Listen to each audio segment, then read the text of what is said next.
हम्म। सावधान। ओकारं बंद करें विदुषयन्तं सर। नित्यं ध्यायन्ति योगिनः कान्तं मोक्षदं च ओंकाराय नमो नमः। अविरल शब्द घन होगा प्रक्षाति सकल भूतल कलंका मुनि विरूपासी तीर्था सरस्वती हरिपुर दूरितम ज्ञानातिमिरांधा नाम ज्ञानांजन शलाकया चक्षुरुन्मिलितं येन तस्मै श्री गुरुवे नमः। श्री परम नमः परम्पराचार्य गुरुभ्यो नमः। सकल कलुषितकम श्रेषां परिवर्धकम धर्म संबंधकम जीवन प्रतिबोधकारकम पुण्य प्रकाश पापणासमिदं शास्त्रं श्री उत्तर पुराण ध्येयम् अस्य मौलिकं तारश्री सर्वज्ञ देवास्ततं तारश्री गंधर्व देवा प्रतिगंधर्व देवा तेषां वचन साक्ता मासाद्य श्रीमद् गुण भद्राचार्य न विरचितं शास्त्रम् श्रोतारः सावधानतः शृण्वन्तु। मंगलम भगवान वीरो मंगलम गौतमो गणि मंगलम पुण्य पुण्डातो जयन धर्मोस्तु मंगलम सर्वमंगल मांगल्यम सर्व कल्याण कारकम प्रधानम सर्वधर्माणां जैनम जयतु शासनम जैनम जयतु शासनम जैनम जयतु शासनम सरस्वती नमस्तुभ्यं वरदे कामरूपिणि विद्यारंभं करिष्यामि सिद्धिर्भवतु मे सदा। वात्संग जिनवादी माता की जय। परम मांगलिक उत्तर पुराण ग्रंथ राज की जय। गुणभद्र आचार्य की जय। पन्नालाल जी साहित्यकार की जय। कढ़ाई दीप में विराजमान सभी आचार्य उपाध्याय सर्व साधु के चरणों में नमोस्तु नमोस्तु नमोस्तु। सभी आरिका माता जी के चरणों में बंदा में सभी छुल्लक छुल्लिका एलक के चरणों में इच्छा में सभी प्रतिमाधारी के चरणों में ग्रुप में विराजमान प्रतिमाधारी के चरणों में वंदना वंदना वंदना। ग्रुप में विराजमान पूज्य जनों का सादर चरण स्पर्श सभी से सादर जय श्री श्रीमते सकल ज्ञान साम्राज्य पदमी से धर्म चक्र वृत्ते भर्तृ नम संसार भीम से बोलो उत्तर पुराण ग्रंथ राज की जय। इनको पढ़ने का है।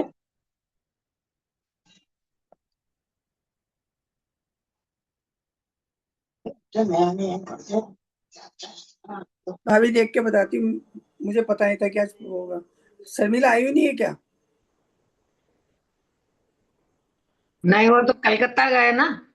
अच्छा, मुझे नहीं पता था। अभी आज तो ये कलकत्ता गए। सरिता पांडे का हो गया था ना। नहीं, इनका अंजना जी बीना जन मेरठ का, पुष्पा लोहारिया का हुआ था। बीना जन मेरठ का वो नहीं ले नहीं रही है। सरला पाटनी है ही नहीं। हेमा जी पढ़ेंगी। हेमा जी हैं, होंगी जरूर, होती है वो। हेमा जी नहीं है शायद। मैं हूँ मैं हो, हूँ दीदी। मैं हाँ तो हूँ। फिर दीदी आप उत्तर कहाँ से पुराण है पढ़ना आपके है? पास? उत्तर पुराण है आपके पास? हाँ हाँ, है उत्तर हाँ पुराण। तो पढ़िए, दूसरे पेज से शुरू है। एक सेकेंड दीदी, हमें हाँ, बाहर से दीदी कौन से पेज से पढ़ना है?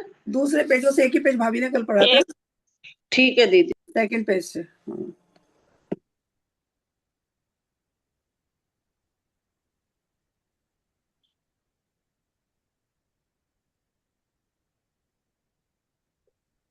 पहली लाइन से पढ़ना है शुरू से ही। हाँ दीदी पढ़ रही हूँ, एक सेकेंड। ये पीडीएफ भेजा थे क्या इसका? उत्तर पुराण पुराण का? जय जिनेन्द्र। पीडीएफ भिजवाया तो था। जी, 2 मिनट नमोकार का मौन रखें क्या, और राजेंद्र भाई साहब की माता जी का स्वर्गवास उसके।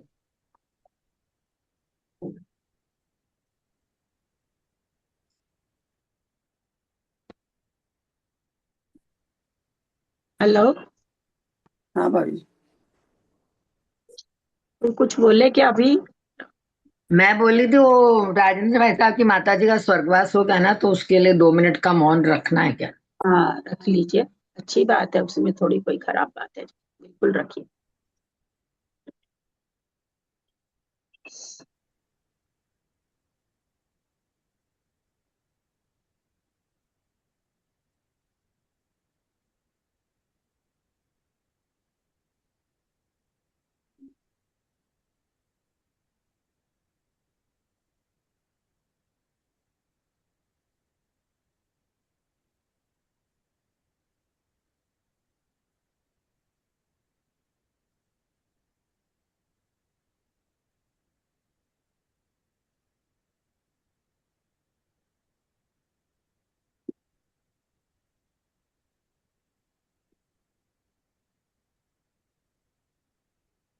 ईश्वर उनको सदगति प्रदान करे और उनके परिवार को शक्ति दे या दुख सहने की, यही हम सबकी प्रार्थना है ग्रुप की ओर से। सदगति मिले।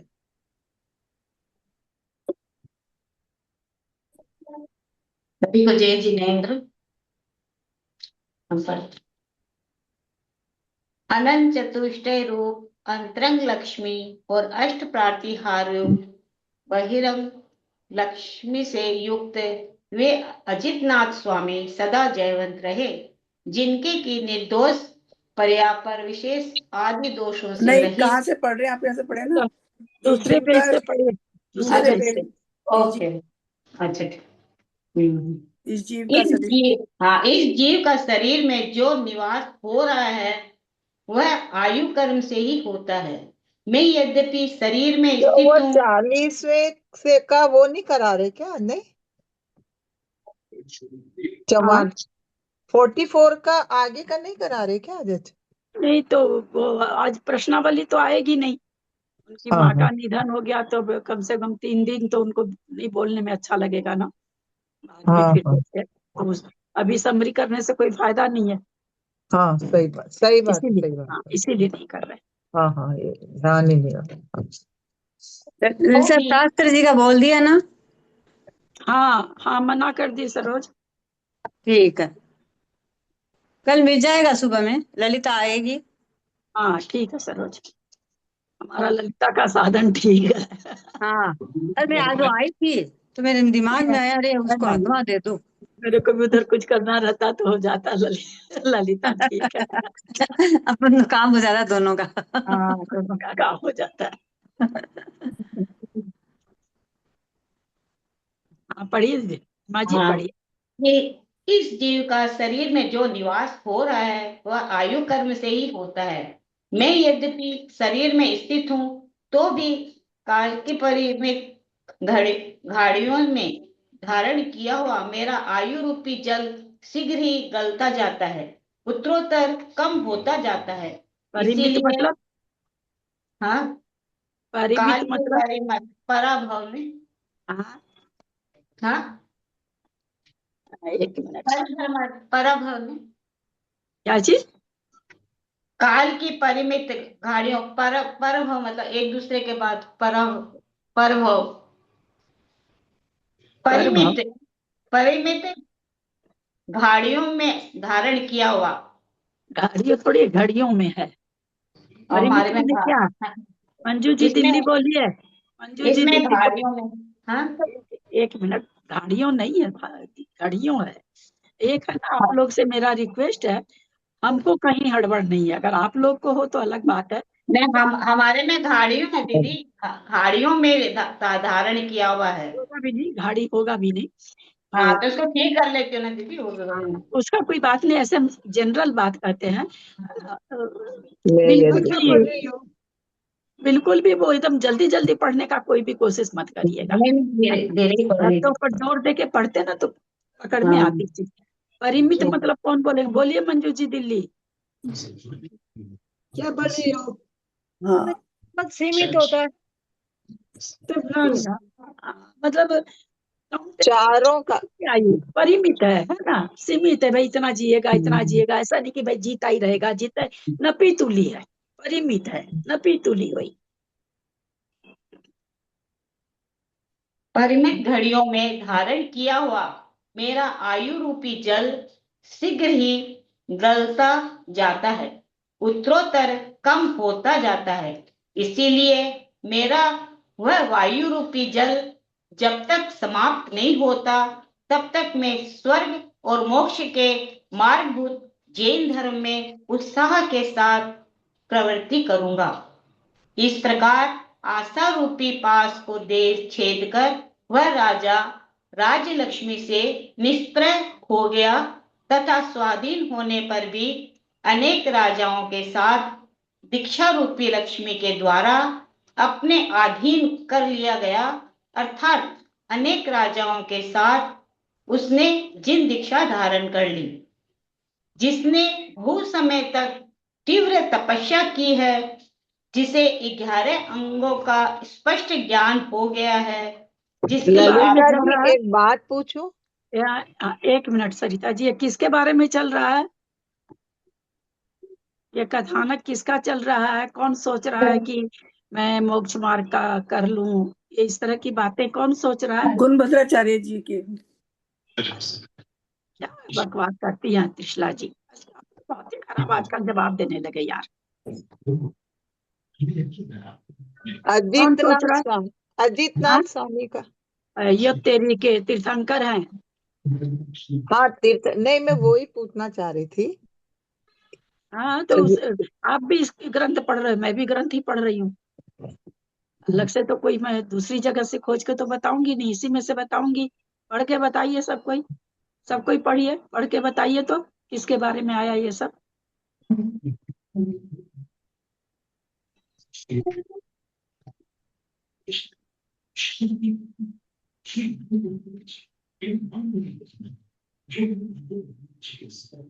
पहला वाला पेज पढ़ के बताएं सब कोई पढ़े। पहले पेज को पढ़े, पढ़ के अभी बताएं कि कौन ये चीज सोच रहा है, कौन कर रहा है, इसके बारे में आई ये बात। विमल वाहन राजा जो है, विमल वाहन राजा के उनके बारे में आई। विमल वाहन जो कि कहाँ का राजा है? सुसीमा नगर का है। सुशीमा नगर में। पूर्व विदेश क्षेत्र में सीता नदी के तट पर वत्स नाम का विशाल देश है, उसमें एक सुसीमा नगर का नगर है। उसमें राजा विमल वाहन था, उसकी ये सारी चर्चा चल रही है। ठीक है, जो उत्तर पुराण हमारा शुरू हुआ है उसमें सबसे पहले क्या चल रहा है? अजितनाथ भगवान का वर्णन आएगा आगे। इसमें विमल, हो सकता वही आगे जाके बन रहे हैं क्या अजितनाथ, अभी क्योंकि मैं नहीं पढ़ी, मुझे नहीं मालूम है। पर अभी जो हम लोग पढ़ रहे हैं वो क्या है? विदेश क्षेत्र में सुसीमा नगरी में विमल वाहन नाम का कोई राजा है, उसकी बात चल रही है। वो विचार कर रहा मन में कि इस तरह से आयु वगैरह के बारे में, और वो सोच रहा है कि मैं जैन धर्म में उत्साह के साथ प्रवृत्ति करूंगा। ये कौन बोल रहा है? विमल वाहन राजा अपने मन में ये चिंतन कर रहा है। चलिए। दीदी आपका चेहरा नहीं दिख रहा है। अरे पता नहीं क्या अपने आप ही है ना, चला जाता है अपने आप, पता नहीं पीछे की देखिए कैसे फोटो अपने आप आ जाती है। अब देखा है। देखिए ना, बार बार गायब होगा, बार बार आएगा, बार बार गायब होगा, पता नहीं क्या बात है। जिसने बहुत समय तक तीव्र तपस्या की है, जिसे 11 अंगों का स्पष्ट ज्ञान हो गया है, जिसकी आत्मा पुण्य के प्रकाश से जगमगा रही है, और जो दर्शन विशुद्धि आदि 16 भावनाओं के चिंतन में निरंतर तत्पर रहता है, ऐसे इन विमल वाहन ने तीर्थंकर नामकर्म का बंध किया। विमल वाहन के पर्याय में अब ये कौन अजितनाथ बन रहे हैं क्या मुझे पता नहीं, पर अब यहाँ पर विमल वाहन ने तीर्थंकर नाम का बंद किया है। चलिए अब आगे चलिए। इंद्रियों पर विजय प्राप्त करने वाला वह विमल वाहन आयु के अंत समय पंच परमेष्ठियों में चित्त स्थिर कर समाधि मरण कर 33 सागर की आयु का धारक हो विजय नामक अनुत्तर विमान में पहुंचा। वहां वह द्रव्य और भाव दोनों ही शुक्ल लेशाओं से सहित था तथा समचतुर संस्थान से युक्त एक था। द्रव्यलेशा का मतलब? द्रव्यलेशा भावलेशा। द्रव्यलेश से मतलब है शरीर की सुंदरता। हाँ, द्रव्यलेश से मतलब है शरीर की सुंदरता। थोड़ा सा जो केवल रात में अटेंड करते हैं ना, पहले उनको बोलने दिया कीजिए। अच्छा ठीक है भाभी। तो दोपहर में करते इसलिए आपको पता है, जो खाली रात में कर रहे हैं उनको जरा सा बोलने दिया कीजिए। यहाँ द्रव्य और भाव दोनों ही शुक्ल लेश्याओं से सहित था, यानी उनका रंग कैसा था? शुक्ल जैसा, एकदम गोरा। तो द्रव्य से भी शुक्ल लेस्या थी। देवों की द्रव्य और भाव लेस्या एक जैसी होती है, देवों की भी नारकियों की भी। नारकी का भी कृष्ण लेस्या है, कृष्ण द्रव्य लेस्या भी कृष्ण रहेगी, भाव लेस्या भी कृष्ण रहेगी।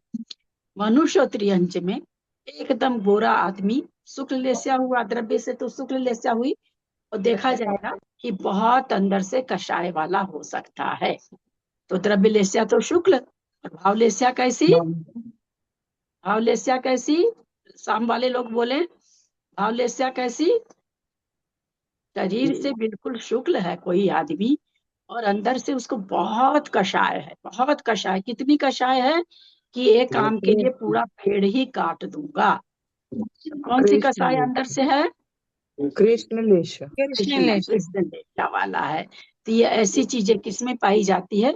मनुष्य और त्रियंचों में पाई जाती है। देव और नारकी की तो द्रव्यलेशा यानी शरीर का रंग, वैसा ही भावलेशा भी होती है। चलिए। मतलब शुक्ल लेशा ही होती है नारकियों की भी। है ललिता जी? हाँ हाँ हाँ सरिता जी। और नारकियों की भी मतलब द्रव्य लेशा और भाव लेशा शुक्ल लेशा ही होती है। नहीं नहीं, नारकी में तो नहीं। होती नहीं ना तिललेशा। वहाँ तो कृष्ण नील और कापोत तीन लेशा हाँ होती है। कृष्ण नील कापोत, हाँ उसमें तो से ना वैसा ही उनका शरीर। तीर्थंकरों में इनमें शुक्ल लेशा होती है ना। नहीं, ऐसा कुछ नहीं है। तीर्थंकर को तो ये वहां गए ना, ऊपर देव में गए ना। तो यहाँ ऊपर देव में किसी भी देव, कोई भी देव हो, वैमानिक देवों की शुक्ल लेशा द्रव्य लेशा एक जैसी होती है। अच्छा। चतुर संस्थान से युक्त, एक हाथ ऊंचे एवं प्रशस्त रूप, रस गंध स्पर्श से संपन्न शुभ शरीर को लेकर उत्पन्न हुआ था। 16 महीने का मतलब, सब प्रशस्त मतलब सम चतुरस संस्थान का मतलब, साम वाले लोग जवाब दें।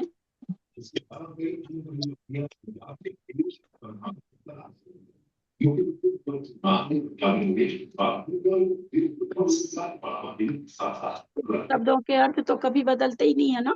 कोई कोई शब्द तो होते हैं, कहीं और अर्थ हो जाएगा, कहीं और अर्थ हो जाएगा, पर कुछ शब्दों के अर्थ तो कहीं नहीं बदलते हैं। सम चतुरस संस्थान का मतलब सब चीज नापी तुली, मतलब जो परफेक्शन होता है ना भगवान मन का, कि नाक इतना ही होगा, कान इतने ही होंगे, एक जो परफेक्ट नाप होता है ना, उसी नाप के अनुसार से होता आंटी है। सुडोल जो बोलते हैं, ठीक है। सुडोल, सुडोल माने क्या होता है सम कुछ? चतुरस संस्थान सामुद्रिक नाप एक होता है। तो उसी हाँ नाप से हाइट के हिसाब से, अब कितना बड़ा कान का मतलब, हाँ। राजा ये वृषभ से आदिनाथ भगवान को महावीर भगवान जैसे कान थोड़ी हो सकते हैं, नहीं हो सकते ना। तो शरीर के हिसाब से शरीर के हिसाब से सारा जितना नाप, उनका परफेक्शन हाथ का होगा शरीर उसी हो, हिसाब से उसके बनेगा। हिसाब से सारी हिसाब चीजें से होना। हाँ। सम चतुरस संस्थान माने एकदम नापातला, एक धागा के बराबर भी कोई चीज कम बेसी नहीं। चाहे नाक कान जितनी भी बाह्य रचना हो, अंतरंग रचना हो, सारी रचना। तो ये आंटी समचतुर सुडोल संस्थान। माने क्या होता है आंटी जी, सुडोल? सब एक मिनट, जब अभी मैं समझा ही रही हूँ ना पुष्पा जी, थोड़ा पेशेंस रखना। आप लोग नहीं सीखेंगे तो यही होगा, शास्त्र सारे पढ़ लेंगे, आएगा कुछ भी नहीं हम लोगों को। समचतुरस संस्थान कहाँ कहाँ पाया जाता है? सभी देवों का समचतुरस संस्थान होता है। वैमानिक देवों का, भवंतरी का मुझे याद नहीं आ रहा, होना तो चाहिए उनका भी, पर थोड़ा सा मुझे देखना पड़ सकता है। पर वैमानिक देवों का सबका ही संस्थान कैसा होता है? देवों का समचतुरस संस्थान होता है। सभी तीर्थंकरों का समचतुरस संस्थान होता है। बाकी सबका जरूरी नहीं है, हमारा आपका भी हो सकता है, कोई ये नहीं है कि उन्हीं का। इन लोगों का तो होता ही है। नारकियों का मुंडक संस्थान होता है। मनुष्य और त्रियंचों का, सामान्य मनुष्य, तीर्थंकर को छोड़ दीजिए, सामान्य मनुष्य त्रियंचों का छहों संस्थान होता है। किसी का समचतुरस संस्थान, किसी का वामन, किसी का स्वाति, किसी का हुंडक, ऐसे 6 संस्थान होते हैं। 6 में से कोई भी हो सकता है। चले आगे। हाँ, क्या बोल रहे थे पुष्पा जी आप? सुडोल माने क्या होता है आंटी, सुडोल? हाँ, सुडोल क्या चीज, कहाँ क्या है? माने संस्थान में सुडोल आकृति का होते हैं, मतलब शरीर पूरा, मतलब जैसे सुडोल में गोल वही उसी में हो जाता है। सुडोल अपने लोग की भाषा है, समचतुरस संस्थान आगम की भाषा है। अभी कह देते हैं इसका शरीर सुडौल है भाई, तो सुडौल का मतलब भी वही निकलता है कि सारी चीज परफेक्ट है एकदम। जितना बड़ा हाँ चेहरा होना चाहिए, जितना बड़ा माथा होना चाहिए। अब किसी का माथा ही बड़ा है, किसी की आंख ही बड़ी है, किसी का नाक ही चिपटा है, किसी का नाक बड़ा है, किसी के होठ बहुत मोटे, किसी के होठ है ही नहीं, किसी के दांत बड़े बड़े हैं, किसी के दांत इतने छोटे हैं कि दिखते ही नहीं है, किसी के कान एकदम छोटे हैं, किसी के कान बहुत बड़े बड़े हैं। तो ऐसा आकृति हम लोग को देखने को मिलती है, सुडौल आकृति बहुत कम देखने को मिलती है, पर मिलती है, ऐसा नहीं है कि नहीं होती है, होती है। बस वो शब्द याद था इसीलिए पूछ रही थी। हाँ वो शब्द याद था इसीलिए पूछ रही थी। हाँ, सुडौल मतलब इस सब चतुरस्र संस्थान को हम अपनी भाषा में सुडौल कह सकते हैं। हाँ। चलिए। स्पर्श से संपन्न शुभ शरीर को लेकर उत्पन्न हुआ था। 16 महीने और 15 दिन बाद उच्छ्वास लेता था। 33,000 वर्ष बाद मानसिक आहार ग्रहण करता था। कितनी उसने आयु होती है यहाँ पर? हम्म, यहाँ पर कितनी आयु होती है देव की, अरुणा जी? 33। अरुणा जी कितनी आयु होती है हैदराबाद? अरुणा जी थोड़ा चेहरा ऊपर करो यार, दिखता ही नहीं चेहरा। कितनी आयु होती है किसकी आंटी जी? अनुत्तर विमान में देवों की आयु कितनी होती है? 33 सागर। हाँ 33 सागर। सागर, मैंने आपसे तो फिर पूछा भी नहीं था, अरुणा जी से पूछा। यहाँ पर 5 अनुत्तर विमान होते हैं, 5 में ही 33 सागर की आयु होती है। बंद करिए ना गेट, आप खोल के क्यों छोड़ देते हो? एकदम बंद गेट को खोल के छोड़ दिया। आपने नाम बोला था ना कि वो बोले, इसीलिए हम लोग नहीं बोले। हाँ आपने किसी से पूछा था ना क्या हाँ, नाम होता है, वही कहते इसलिए। पुष्पा जी बोल गई, हमने हाँ। अरुणा जी से पूछा था। चलिए ठीक है। वहां पर वह द्रव्य और भाव दोनों ही शुक्ल लेशियाओं से सहित था तथा समचतुर संस्थान से युक्त एक हाथ ऊंचे एवं प्रस्थित 33,000 वर्ष बाद मानसिक आहार ग्रहण करता था। उसने अपने अवधि ज्ञान के द्वारा लोक नाड़ी को व्याप्त कर रखा था, अर्थात लोक नाड़ी पर्यंत के रूपी पदार्थों को वह अपने अवधि ज्ञान से देखता था। लोक नाड़ी कितनी है? लोक नाड़ी पर्यंत। वो बैठा कहाँ है? ऊपर बैठा है अनुत्तर विमान में। देव कहाँ है? वो अनुत्तर विमान में है। उसके ऊपर क्या है? उसके ऊपर 8 योजन के बाद में अष्टम पृथ्वी है। अष्टम पृथ्वी में ऊपर जाके बात वलय वगैरह है। तो उसका क्या चीज है? 12 योजन ध्वज दंड इसका रहता है। सभी स्वर्ग के ध्वज दंड रहते हैं, तो अपने ध्वज दंड तक ऊपर जानते हैं, और नीचे अलग अलग स्वर्गों के देवों का अलग अलग अवधि ज्ञान है। ऊपर हर स्वर्ग के देव, जैसे पहले दूसरे स्वर्ग के देव कहाँ तक अवधि ज्ञान जानेंगे, ऊपर उनका जहां तक ध्वज दंड रहेगा ऊपर। नीचे 3 नरक तक जानेंगे, ऐसे करके कोई 5 नरक तक जानेगा, कोई 7 तक जानेगा, कोई फिर त्रसनादि जानेगा। तो वही यहाँ पर कह रहे हैं, क्योंकि अनुत्तर विमान का देव है, तो ये क्या कह रहे हैं? ऊपर तो कहाँ तक अपने ध्वज दंड तक जान रहे हैं, 12 योजन का उनका ध्वज दंड रहता है, वहां तक वो जान रहे हैं। तो लोक नाड़ी पर्यंत रूपी पदार्थों को, लोक नाड़ी कहाँ से कहाँ तक है? नीचे 7 राजू लेकर के, और ऊपर उनके ध्वज दंड तक है। तो पूरे लोक नाड़ी का वो अवधि ज्ञान से जान पाते हैं। अगर लगा लेते हैं अवधि ज्ञान, तो सबको जान सकते हैं कि 7वें नरक का नारकी क्या कर रहा है, मध्य लोक में कोई क्या कर रहा है, सबके बारे में वो जान लेंगे अगर अवधि ज्ञान लगाएंगे तो। रूपी पदार्थ मतलब क्या हुआ? मूर्तिक पदार्थ को जानता है, भाव परिणाम को नहीं। कोई ये पूछे कि 7वें नरक का नारकी अपने मन में क्या सोच रहा है, तो वो नहीं बता पाएंगे। अच्छा।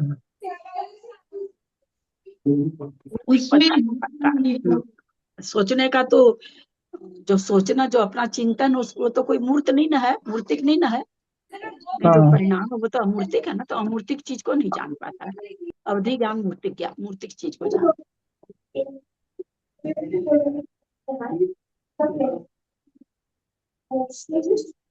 कोई कुछ पूछ रहा है क्या?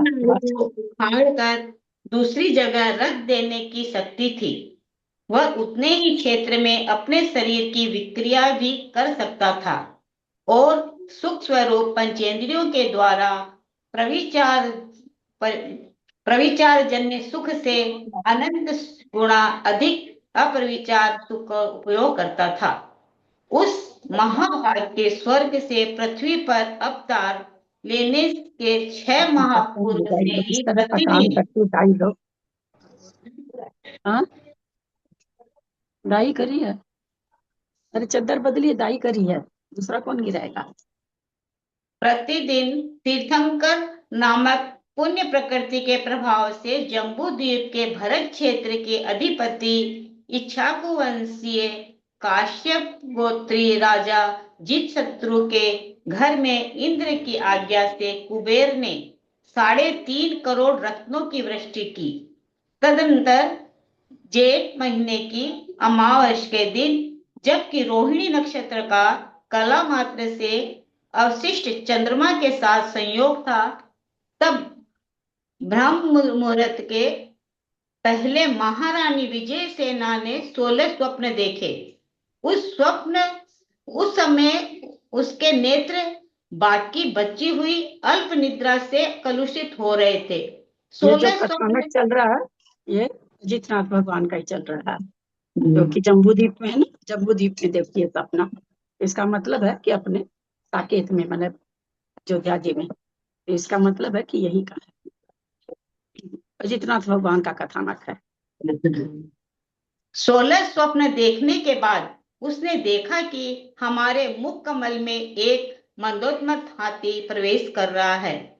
जब प्रातःकाल हुआ तो महारानी ने जितशत्रु महाराज से स्वप्न का फल पूछा और देशावधि ज्ञान रूपी नेत्र को धारण करने वाले महाराज जितशत्रु ने उनका फल बतलाया कि तुम्हारे स्फटिक के समान निर्मल गर्भ में विजया विमान से तीर्थंकर पुत्र अवतीर्ण हुआ है। वह पुत्र निर्मल तथा पूर्व भव से साथ आने वाले मति श्रुत अवधि ज्ञान रूपी 3 नेत्रों से देदीप्यमान है। जिस प्रकार नीति महान अभ्युदय को जन्म देती है, उसी प्रकार महारानी विजय सेना ने माघ मास के शुक्ल पक्ष की 10वीं तिथि के दिन प्रजेश योग में प्रजापति तीर्थंकर भगवान को जन्म दिया। भगवान आदिनाथ के मोक्ष चले जाने के बाद जब 50 लाख करोड़ सागर वर्ष बीत चुके, तब द्वितीय तीर्थंकर का जन्म हुआ था। इनकी आयु भी इसी अंतराल में सम्मिलित थी। जन्म होते ही सुंदर शरीर के धारक तीर्थंकर भगवान का देवों ने मेरु पर्वत पर जन्माभिषेक कल्याणक किया और अजितनाथ नाम रखा। इन अजितनाथ की 72 लाख वर्ष पूर्व की आयु थी और 450 एक मिनट भाभी, जो इसमें इनकी आयु भी इसी अंतराल में सम्मिलित थी। आदिनाथ भगवान की, आदिनाथ भगवान की आयु, आदिनाथ भगवान की आयु सम्मिलित थी इसमें। आदिनाथ भगवान की होनी चाहिए, यह अजितनाथ भगवान की थोड़ी ना आयु होगी। इन्होंने कहा कि अजितनाथ की 72 लाख पूर्व की, मतलब 50 लाख करोड़ सागर वर्ष बीत चुके, तब द्वितीय तीर्थंकर का जन्म हुआ। इनकी आयु भी इसी अंतराल में सम्मिलित थी, मतलब आदिनाथ भगवान की आयु।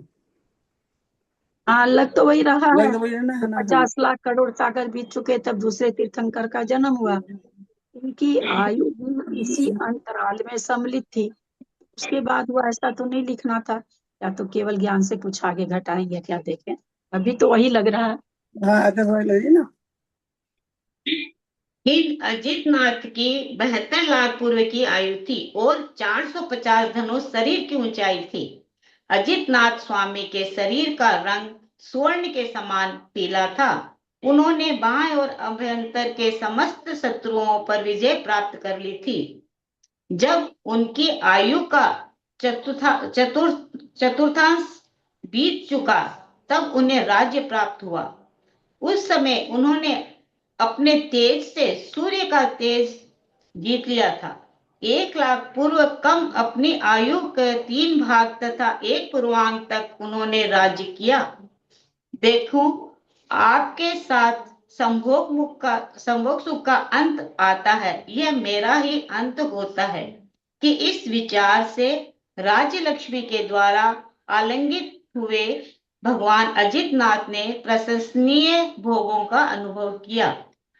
किसी समय अजितनाथ स्वामी महल की छत पर सुख से विराजमान थे कि उन्होंने लक्ष्मी की अस्तित्व बतलाने वाली बड़ी भारी उल्का देखी।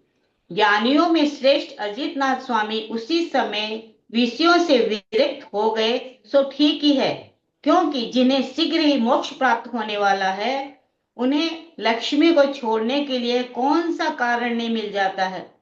उसी समय सारस्वत आदि देवियों अर्थात लोकांतिक देवों ने ब्रह्म स्वर्ग से आकर देवर्षियों ने देवर्षियों ने अर्थात लोकांतिक देवों ने ब्रह्म स्वर्ग से आकर उनके विचारों की बहुत भारी प्रशंसा तथा पुष्टि की।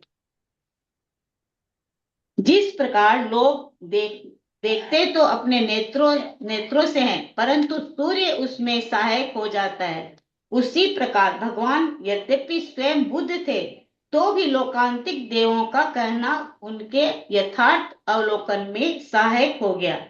उन्होंने जूठन के समान विवेकी मनुष्यों के द्वारा छोड़ने योग्य राज्याभिषेक पूर्वक अजित सेन नामक पुत्र के लिए दे दिया।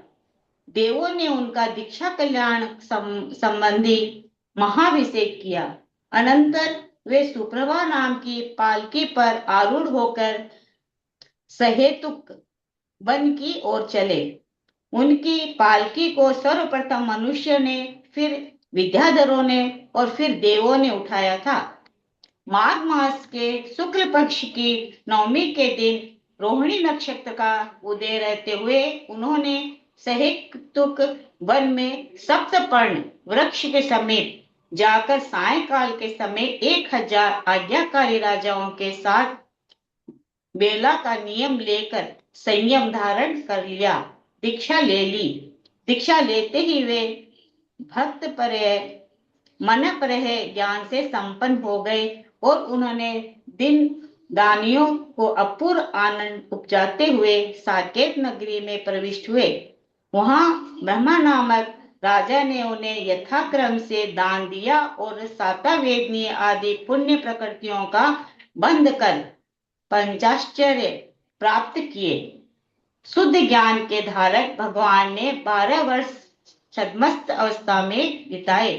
तदंतर पौष शुक्ल एकादशी के दिन शाम के समय रोहिणी नक्षत्र में आप्तपना प्राप्त किया, अर्थात लोकालोकभाषी केवल ज्ञान को प्राप्त कर सर्वज्ञ हो गए।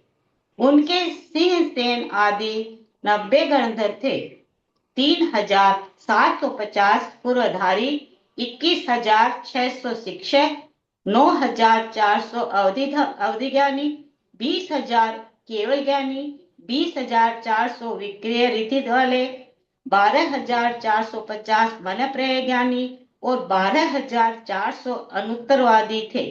इस प्रकार सब मिलाकर 1 लाख तपस्वी थे। प्रकुब्जा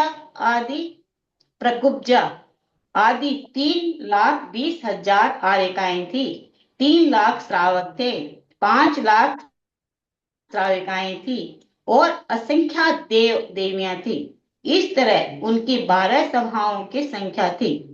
इस प्रकार 12 सभाओं से वेष्टित भगवान अजितनाथ संसार मोक्ष उनके कारण तथा फल के भेदों का विस्तार से कथन करते थे। उन अजितनाथ स्वामी को समोह शरण लक्ष्मी कटाक्षों से देख रही थी। वे पुण्योत्पादिक चिन्ह स्वरूप 8 प्रातिहार्यों से युक्त थे। उन्होंने कर्म रूपी शत्रुओं से घातीय कर्म रूप शत्रुओं को नष्ट कर दिया था और अघातीय कर्म रूपी शत्रुओं का अभी नष्ट नहीं कर पाया था। उनकी वैराग्य परिणति अत्यंत बड़ी हुई थी। वे निज और पर के गुरु थे, कृतकृत्य मनुष्य की प्रार्थनीय थे और अतिशय प्रसिद्ध अथवा समृद्ध थे। यह न तो कहीं पापों से जीते जाते हैं और न ही समस्त वादी इन्हें जीत सकते हैं। इसलिए अजित इस सार्थक नाम को प्राप्त हुए हैं। इस प्रकार विद्वानों की स्तुति के पात्र होते हुए भगवान अजितनाथ ने समस्त आर्य क्षेत्र में विहार किया और अंत में संवेदाचल पर पहुंचकर दिव्य ध्वनि से रहित होकर 1 मास तक वहीं पर स्थिर निवास किया। उस समय उन्होंने प्रति समय कर्म प्रकृतियों की असंख्यात गुण निर्जरा की, उनकी स्थिति आदि का विधान किया, दंड प्रतर आदि लोक पूर्ण समुद्घात किया, सूक्ष्म क्रिया प्रतिपाति ध्यान के द्वारा योगों का वैभव नष्ट किया, औदारिक तेजस और कार्मण इन 3 शरीरों के संबंध को पृथक किया और साथी से विशुद्धता को प्राप्त हो विपरीत क्रिया निवृत्ति नामक चतुर्थ शुक्ल ध्यान के आश्रय से अनंत ज्ञानादि 8 गुणों को प्राप्त किया। इस प्रकार चैत्र शुक्ल पंचमी के दिन जबकि चंद्रमा रोहिणी नक्षत्र पर था, प्रातः काल के समय प्रतिमा योग धारण करने वाले भगवान अजितनाथ ने मुक्ति पद प्राप्त किया। जो पहले विमल महानुभव से युद्ध के समय दुर्जय रहे, फिर पापनाशक तपश्चरण में उद्यत रहे, तदंतर विजय विमान से सुख के भंडार स्वरूप श्रेष्ठ दे हुए उन अजित जिनेन्द्र को हे भव्यतियों नमस्कार करो। क्योंकि धर्म 16 भावनाओं से महापुण्य तीर्थंकर प्रकृति को उत्पन्न करता है। श्रेष्ठ ध्यान से प्रभाव से समस्त दुष्ट कर्मों के समूह का नाश कर देता है, स्वयं निर्मल है, सुख की परंपरा को करने वाला है और नित्य मोक्ष सुख को देता है। इसलिए शुद्ध तथा आप्तोपज्ञ धर्म की ही विद्वजनों मद रहित होकर उपासना करो। जो तीर्थंकरों में द्वितीय होने पर भी श्रुत के मार्ग में अद्वितीय है, अनुपम है, वे अजितनाथ भगवान कवि को पुराण का विशाल मार्ग पूरा करने में सहायता प्रदान करें। सागर चक्रवर्ती का वर्णन। जय अजितनाथ भगवान का सारा वर्णन आ गया। मोक्ष को भी चले गए। अजितनाथ के तीर्थ में सागर नाम के चक्रवर्ती हुए थे। चक्रवर्ती थे पहले, अब सागर चक्रवर्ती का वर्णन आ रहा। द्वितीय तीर्थंकर अजितनाथ के तीर्थ में सागर नाम का दूसरा चक्रवर्ती हुआ। वे बुद्धिमान श्रेणी, तू अब उसका चरित्र सुन। इसी जम्मू तीर्थ के पूर्व विधेय में सीता नदी के दक्षिण तट पर वत्सकावली नाम का देश है। उसमें पृथ्वी नगर का अधिपति मनुष्य के द्वारा सेवनीय जयसेन नाम का राजा था। उसकी स्त्री का नाम जयसेना था। उन दोनों के रतिसेन और घृतिसेन नाम के 2 पुत्र थे। वे भाग्यशाली दोनों पुत्र अपने तेज से सदा सूर्य और चंद्रमा को जीतते हुए शोभित होते थे। उनके माता पिता आकाश और पृथ्वी के समान उनसे कभी पृथक नहीं रहते थे, अर्थात स्नेह के कारण सदा अपने पास रखते थे।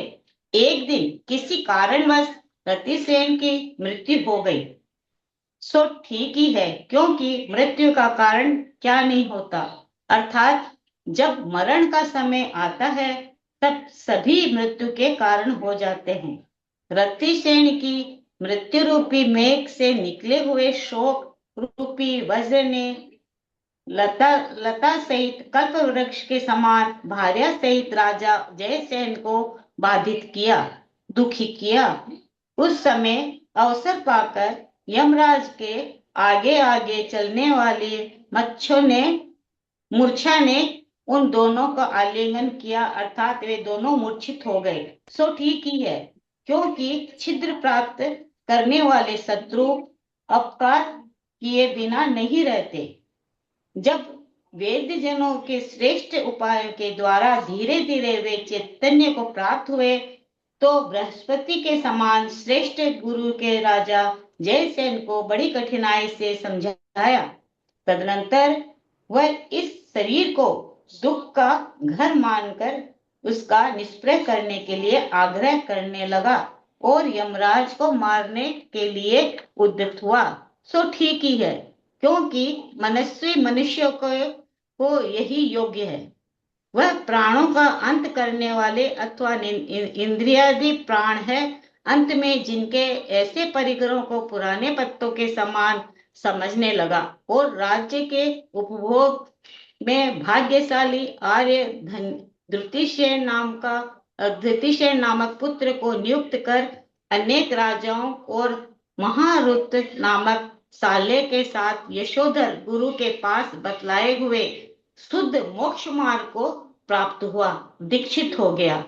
जयसेन मुनि ने आयु के अंत में संन्यास मरण किया, जिससे अंतिम अच्युत स्वर्ग का महाबल नाम के देव हुए। जयसेन का साला महारुत भी उसी स्वर्ग में मणिकेतु नाम का देव हुआ। वहां उन दोनों में परस्पर प्रतिज्ञा हुई कि हम लोगों के बीच जो पहले पृथ्वी लोक पर अवतीर्ण होगा, जन्म धारण करेगा, दूसरा देव को उसे समझाने वाला होगा, संसार का स्वरूप समझाकर दीक्षा लेने की प्रेरणा करेगा। महाबल देव अच्युत स्वर्ग में 22 सागर पर्यंत देवों के सुख भोग कर कौशल देश की अयोध्या नगरी में इक्ष्वाकुवंशी राजा समुद्र विजय और रानी सुबाला के सगर नामक का पुत्र हुआ। उसकी आयु 70 लाख पूर्व की थी। वह 450 धनुष ऊंचा था, सब लक्षणों से परिपूर्ण था, लक्ष्मीमान था तथा स्वर्ण के समान कांति से युक्त था। उसके 18 लाख पूर्व कुमार अवस्था में व्यतीत हुए। तदनंतर महामंडलेश्वर पद प्राप्त हुआ। उसके बाद इतना ही काल बीत जाने पर 6 खंडों की पृथ्वी के समूह पर आक्रमण करने के लिए समर्थ चक्ररथ प्रकट हुआ और दिशाओं के समूह पर आक्रमण करती हुई प्रतापपूर्ण कीर्ति प्रकट हुई। प्रथम चक्रवर्ती भरत के समान इसमें भी चिरकाल तक दिग्विजय किया। वहां की सारपूर्ण वस्तुओं के ग्रहण किया और सब लोगों को अपनी आज्ञा ग्रहण कराई।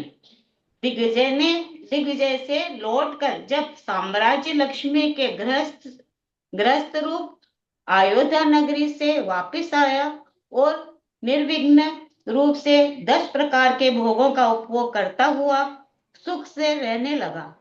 उस पुण्यवान के 60,000 पुत्र थे, जो ऐसे जान पड़ते थे मानो विधाता ने पुत्रों के आकार में उसके गुण ही प्रकट किए हो। किसी समय सिद्धिवन में श्री चतुर्मुख नाम के मुनिराज पधारे थे और उसी समय उन्हें समस्त पदार्थों को प्रकाशित करने वाला केवल ज्ञान उत्पन्न हुआ था। उनके कल्याणोत्सव में अन्य देवों तथा इंद्रों के साथ मणिकेतु देव भी आया था। वहां आकर उसने जानना चाहा कि हमारा मित्र महाबल कहाँ उत्पन्न हुआ है। इच्छा होते ही उसने अवधि ज्ञान के प्रकाश से जान लिया है कि वह बाकी बचे हुए पुण्य से सगर चक्रवर्ती हुआ है। ऐसा जानकर वह सगर चक्रवर्ती के पास पहुंचा और कहने लगा कि क्यों स्मरण है, हम दोनों अच्युत स्वर्ग में कहा करते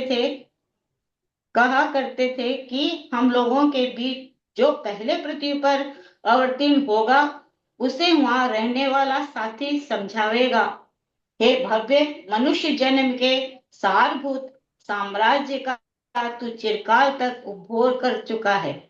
अब सर्प के फणा के समान भय उत्पन्न करने वाले इन भोगों से क्या लाभ है। हे राजन, अब मुक्ति के लिए उद्योग कर। मणिकेतु के इतना कहने पर भी वह चक्रवर्ती इससे विमुख रहा, सो ठीक ही है, क्योंकि मुक्ति का मार्ग काल लब्धि के बिना कहां से मिल सकता है। सगर चक्रवर्ती की विमुखता जान मणिकेतु अन्य वार्तालाप कर वापस लौट गया सो उचित ही है, क्योंकि अनुक्रम को जानने वाले पुरुष अहित की बात जानने दो, हित के द्वारा भी किसी की इच्छा के विरुद्ध काम नहीं करते। इन भोगों का धिक्कार है जो कि मनुष्यों को इस प्रकार अपने कहे हुए वचनों से च्युत करा देते हैं, पाप उत्पन्न करने वाले हैं और बड़ी कठिनाइयों से छोड़े जाते हैं। इस तरह निर्वेद को प्राप्त होता हुआ मणिकेतु देव स्वर्ग चला गया। फिर कुछ समय बाद मणिकेतु देव राजा को तप ग्रहण कराने का एक दूसरा उपाय सोचकर पृथ्वी पर आया। उसने चारण निधिधारी मुनि रूप बनाया। वह मुनि अनेक लक्षणों से युक्त था। कांति से चंद्रमा को, प्रभा से सूर्य को और सुंदर शरीर से कामदेव को जीत रहा था। इस प्रकार जितेंद्रिय हो उत्कृष्ट संयम की भावना करता हुआ वह मुनि जिनेन्द्र भगवान की वंदना कर सगर चक्रवर्ती के चित्तालय में जाओ ठहरा। उस चारण मुनि को देखकर चक्रवर्ती को बड़ा आश्चर्य हुआ। उसने पूछा कि आपने इस अवस्था में यह तप क्यों धारण किया है? चारण मुनि ने भी झूठ मूठ कहा कि यह यौवन बुढ़ापा के द्वारा ग्रास्य है, असहन के दुखों का पात्र है, अतः छोड़ने के योग्य है। सदा अनिष्ट वस्तुओं का संयोग और इष्ट वस्तुओं का वियोग होता रहता है। यह संसार रूपी भंवर अनादिकाल से बीत रही है, फिर भी अनंत ही बनी हुई है। जीव की यह सब दशा कर्म रूप मनुष्य के द्वारा ही की जा रही है। अतः मैं तप रूपी अग्नि के द्वारा उन कर्म शत्रुओं को जलाकर स्वर्ण पाषाण के समान अविनाशी शुद्धि को प्राप्त होऊंगा, मोक्ष प्राप्त करूंगा। मणिकेतु के इस प्रकार कहने पर वह चक्रवर्ती संसार से भयभीत तो हुआ, परंतु मोक्ष मार्ग को प्राप्त नहीं कर सका, क्योंकि पुत्र रूपी सांकल से मजबूत बंधा हुआ था। अभी इसका संसार बहुत बड़ा है। इस प्रकार विषाद करता हुआ मणिकेतु चला गया सो ठीक ही है, क्योंकि निष्फल उपाय किस बुद्धिमान को विषाद नहीं करता।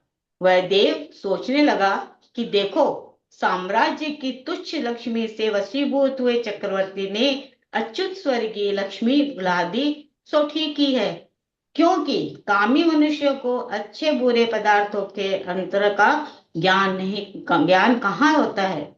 मुझे तो ऐसा जान पड़ता है कि यह चक्रवर्ती सब लाभों में पुत्र लाभ को ही लाभ मानता है।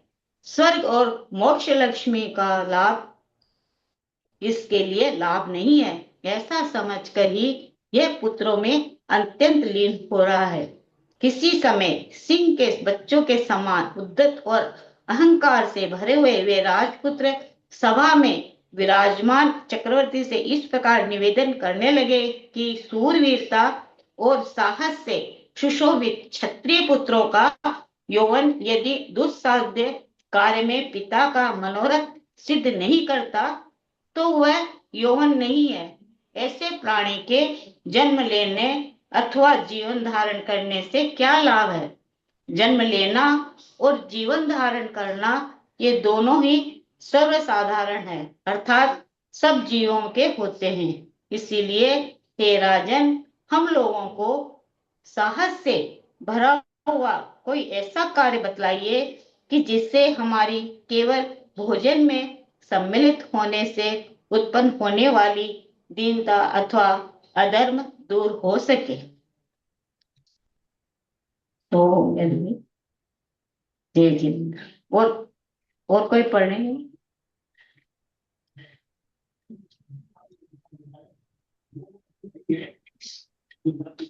दीदी इसमें आया कि सगर आगे चक्रवर्ती जिसका नंबर है वो पड़ेगा ना। दीदी है क्या? हाँ, किसका मैं नहीं जानती हूँ ना, किसका नंबर इसका? त्रिशला जी। हाँ, इसके बाद नंबर है भाभी, लेकिन अब तो 6-7 मिनट कुल रह गई हैं, तो इतने में 2 लाइन ये पढ़ के ना फिर जिनवानी स्तुति हो जाएगी। हाँ, अभी तो कुल 6-7 मिनट ही तो रह गई है। कितना बच हाँ हाँ, तो इतने में ना 2 लाइन ये पढ़ लेंगी, फिर जवानी स्तुति कर लेंगे। कल को कोई दूसरा पढ़ लेगा, है ना? हाँ ठीक है। मैं थोड़ी पढ़ लूं तो चढ़। हाँ, 2-3 लाइन पढ़ लीजिए आप। ये सुन चक्रवर्ती ने हर्षित होकर कहा कि हे पुत्रों, चक्र से सब कुछ सिद्ध हो चुका है। हिमवान पर्वत और समुद्र के बीच ऐसी कौन सी वस्तु है जो मुझे सिद्ध नहीं हुई है। तुम्हारे लिए मेरा यही काम है कि तुम लोग मिलकर मेरी इस विशाल राज्यलक्ष्मी का यथायोग्य रीति से उपभोग करो। इस प्रकार राजा से जब उन्हें बहुत निवारण किया तब वे चुप हो गए। सो ठीक ही है, क्योंकि शुद्ध वंश में उत्पन्न हुए पुत्र पिता के आज्ञाकारी ही होते हैं। आत्मशुद्धि से भरे हुए थे आत्मशुद्धि से भरे हुए राजपुत्र किसी एक दिन फिर राजा के पास जाकर कहने लगे कि यदि आप हम लोगों को कोई कार्य नहीं देते हैं तो हम भोजन भी नहीं करते हैं। पुत्रों का निवेदन सुनकर राजा कुछ चिंता में पड़ गए। वे सोचने लगे कि इन्हें कौन सा कार्य दिया जाए। अकस्मात उन्हें याद आ गई, ये एक पैराग्राफ पढ़ ले, कि अभी धर्म का एक कार्य बाकी है। उन्होंने हर्षित होकर आज्ञा दी कि भरत चक्रवर्ती ने कैलाश पर्वत पर महारत्नों से अरहन देव के 24 मंदिर बनवाए हैं। तुम लोग उस पर्वत के चारों ओर गंगा नदी को उन मंदिरों की परिखा बना दो। उन राजपुत्रों ने भी पिता की आज्ञानुसार दंडरथ से वह काम शीघ्र ही कर दिया। ठीक है, यहाँ छोड़ देते हैं। छोड़ देती है। और अब जिनवानी स्तुति भाभी, जिनवानी स्तुति कर। आंटी जी, इसका उत्तर पुराण का पीडीएफ भेजिएगा ना, मेरे पास किताब नहीं है। उत्तर पुराण का पीडीएफ देखते हैं कहाँ पर, शायद मेरे पास देखना पड़ेगा। कौन नहीं, तो बोल रहा वैसे था कि हाँ है भेज इसमें। कोई बोले ना कि है शायद राजेंद्र जी ने भेजा था एक बार, आदि राजेंद्र जी पुराण ने में एक बार है, भेजा। मैं भेज दूंगी अभी ग्रुप में। हाँ, और राजेंद्र जी ने ये भेजा। किताब कहाँ से मंगाने की आंटी जी कुछ? भेज इसमें दीजिए एड्रेस, इनको एड्रेस भेज दीजिए भाई, पता ग्रुप फोन नहीं, नंबर ग्रुप में भेज भाभी, दीजिए। ग्रुप में सबको भेजा, ग्रुप में है उसमें एक बार ग्रुप में हो ना वो त्रिशला जी, क्या बहुत होता है ऊपर सच में। चला गया होगा ना, एक हाँ बार ऊपर वापस चला डाल जाता है देना। ना, तो किसी से नहीं ठीक है, देखा ठीक जाता है, उतना ठीक है, ठीक है। सबकी आंख में दर्द हो जाता है। एक बार वापिस भेज दीजिएगा। हाँ, वापस भेज दीजिए, एड्रेस भी भेज दीजिए और पीडीएफ भी भेज मैंने दीजिए। पीडीएफ भेज दिया है मैंने। हाँ ठीक है, एड्रेस भी भेज दीजिए। एड्रेस भी भेज दीजिए। भारतीय ज्ञानपीठ नहीं है। है ये दिल्ली, नई दिल्ली में।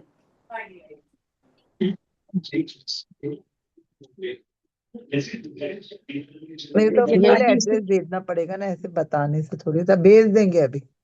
हाँ भेज दीजिएगा एड्रेस। जिनवानी स्तुति करें। प्रणाम दीदी, मैं करूं? हाँ करें।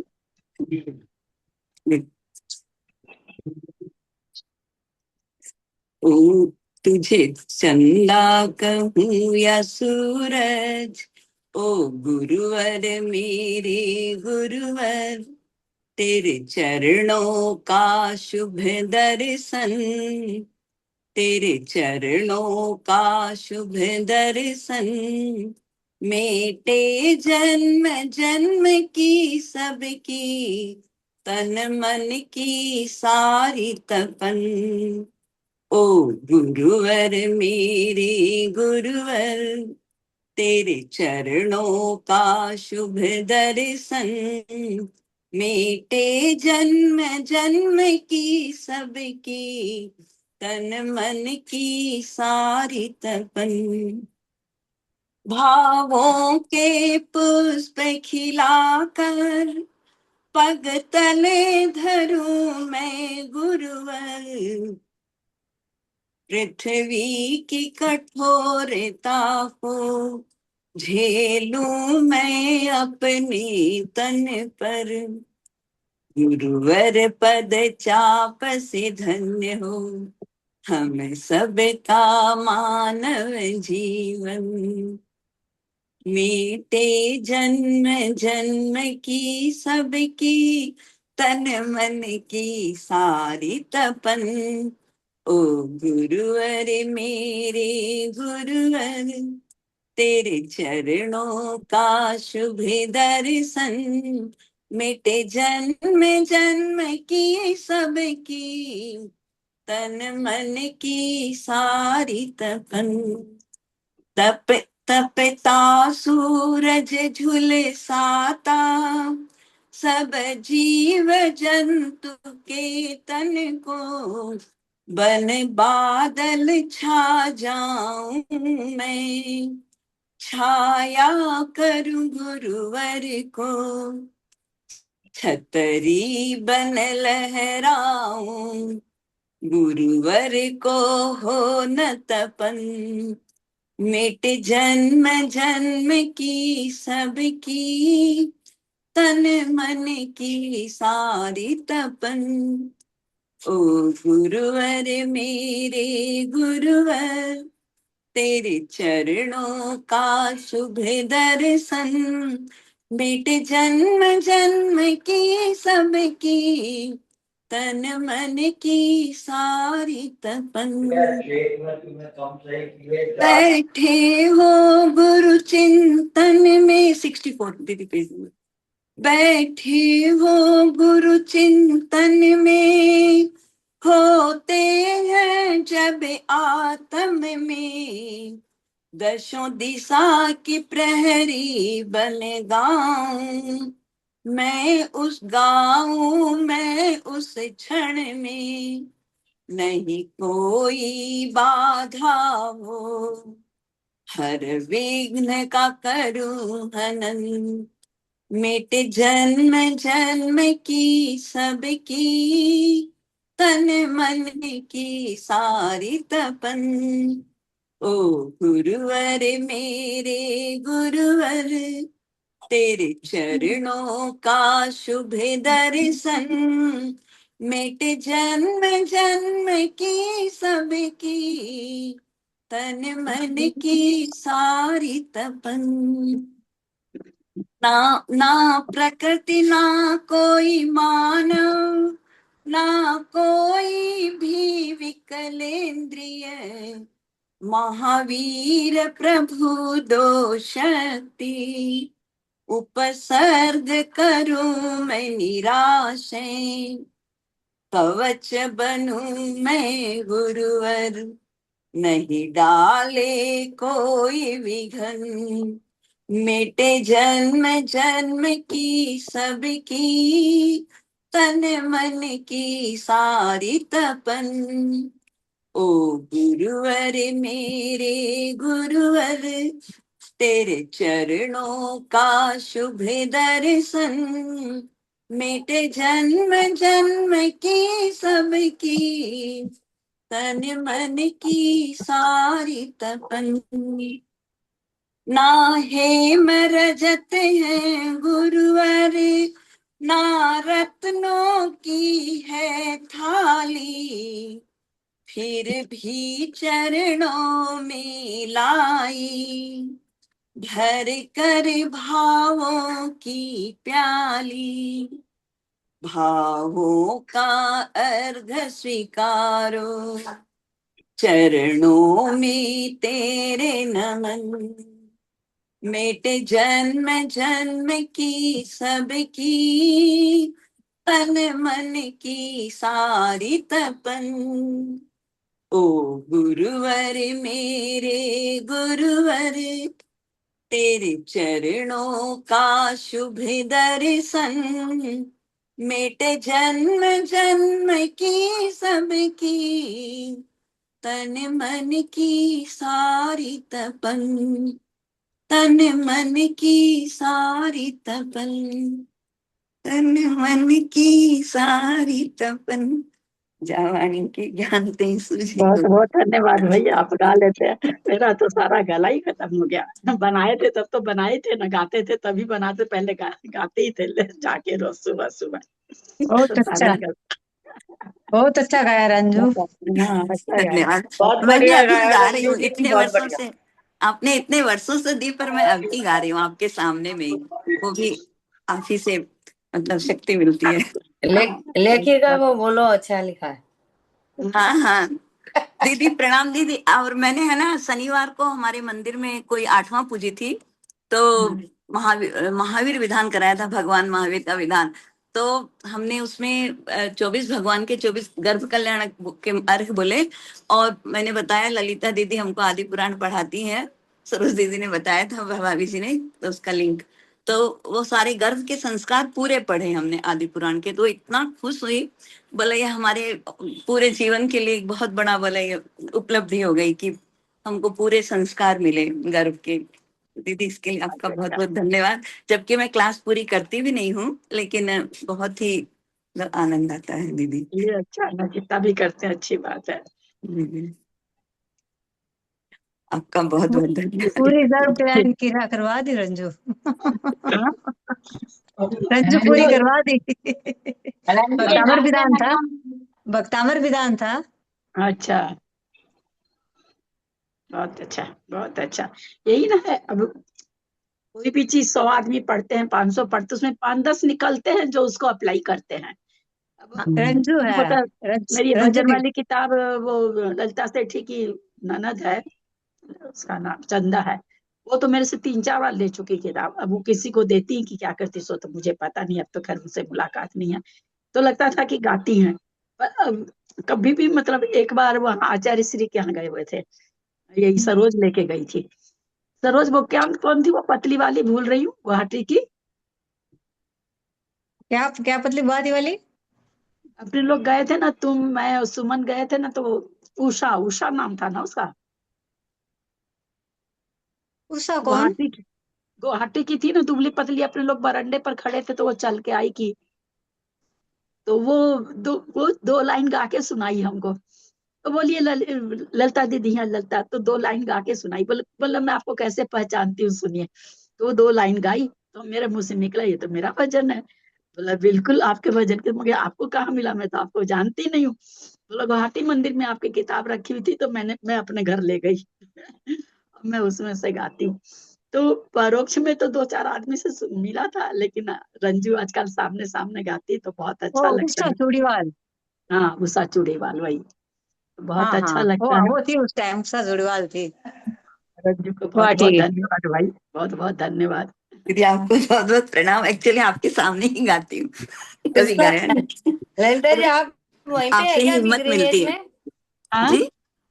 जी क्या? ग्रीन एज में है क्या अभी आप? हाँ हाँ, आप तो एक किताब त्रिशला को दे देना ना, मैं आ रही हूँ, मतलब रात को आऊंगी, सुबह निकल जाऊंगी 5 बजे। आज आ रहे हैं क्या? हाँ आज नहीं, 12 तारीख को। 12 तारीख को आ रही हैं, रात में आएंगे, सुबह निकल जाएंगे। हाँ 5 बजे का फ्लाइट है हम लोगों का, 8 बजे का अहमदाबाद अच्छा, का। और कहीं जा वहाँ रही है क्या? हाँ वहाँ जा रहे हैं, शादी में जा रहे हैं। हाँ, अच्छा, तो वो उसको दे दूं, बेटी को, आपकी बेटी को? हाँ हाँ हाँ ठीक है भाभी, ठीक है, दे दीजिए। रात को 10 बजे आऊंगी, सुबह निकल जाऊंगी, 4:30 बजे निकल जाएंगे हम लोग। हाँ, नहीं ठीक है, क्या